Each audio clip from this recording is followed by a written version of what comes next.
राधे राधे दोस्तों। ज्येष्ठ मास महात्म 24वां अध्याय।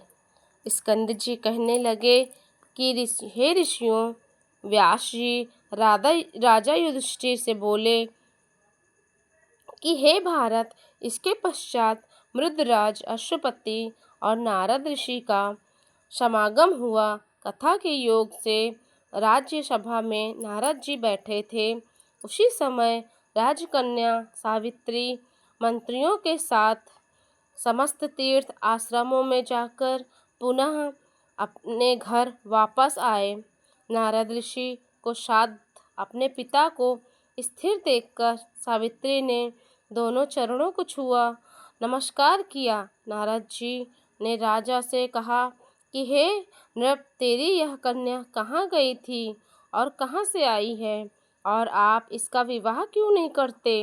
तब राजा अश्वपति बोले कि हे देवर्षि नारद जी, मैंने इसको इसी काम के लिए भेजा था, वही यह काम करके आई है। आप इसके उस कार्य को सुनिए। उसने जिस पति को वरा है। जब पिता ने विस्तार पूर्वक कहने के लिए कहा, वह बोली कि शाल्व देश में धर्मात्मा द्युमत नाम वाला क्षत्रिय हुआ। वह राजा दैत्यवंश नाम वाला क्षत्रिय हुआ। वह राजा दैत्यवंश नेत्रहीन बुद्धिमान उस राजा व्युमतसेन के नेत्रहीन बुद्धिमान मिलने पर राजा पूर्व के राज्य को छिद्र मिलने पर समीवर्ती राजा ने उसके हरण कर लिया। समीवर्ती राजा ने हरण कर लिया। तब वह व्युमतसेन अपने वन को चला गया और स्त्री सहित वन को चला गया और वहाँ महाव्रती बड़े वन में जाकर तप करने लगा।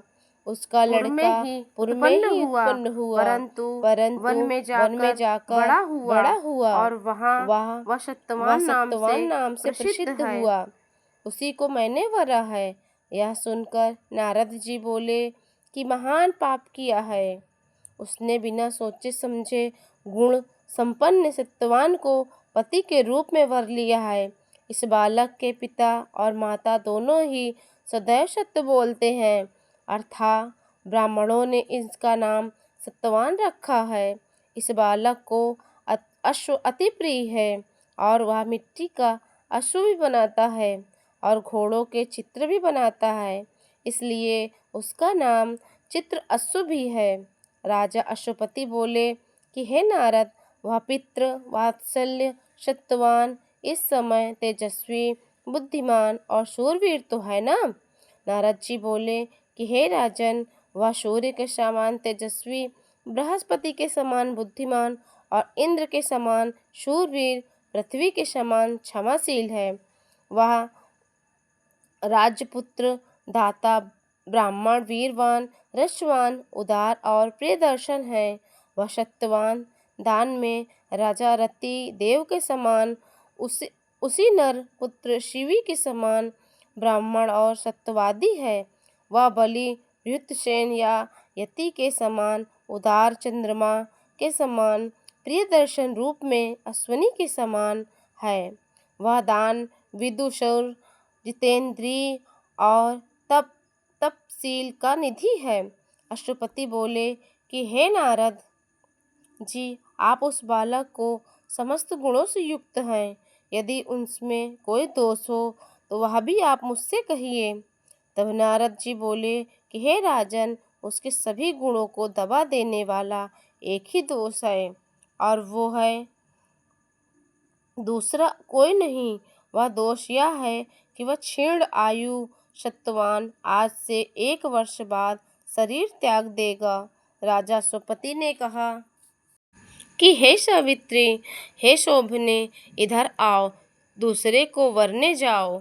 उस सत्यवान में समस्त गुणों को दबाने वाला एक ही दोष है कि वह अल्प आयु है।